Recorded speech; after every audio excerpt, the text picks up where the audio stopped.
to 4 different castles on the way up. Right. Then head across to the island of Inchmurn, where we'll have a wee stop off the island, have a chat about some of the history, some of the other things around the area. Then we'll make our way back down, roughly following the eastern shore and then cutting across back to here. So the castles that we're going to see today, they're all later baronial style mansion houses rather than medieval style fortification castles.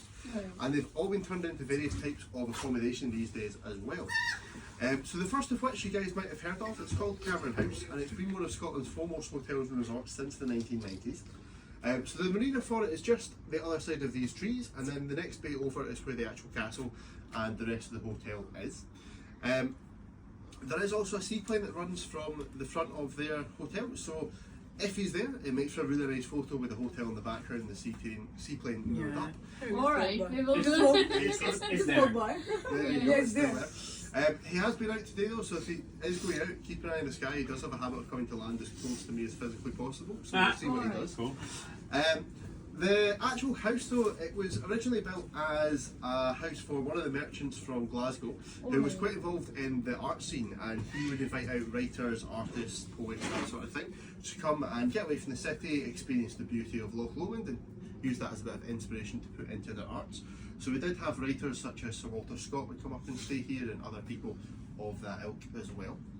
The next castle is a wee bit harder to see, so it's on the other side of the main road. It's called Auchendennan House, and we'll pass a blue roof building on the shore.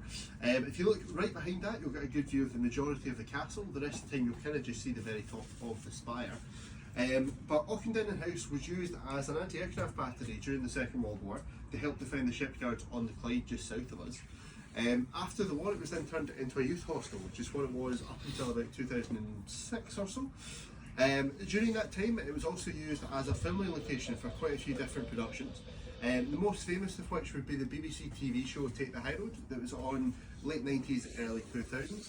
And that was about life in a typical Highland village. This was used as the kind of main manor house for the village and for the TV show. Recently, it's actually been bought over by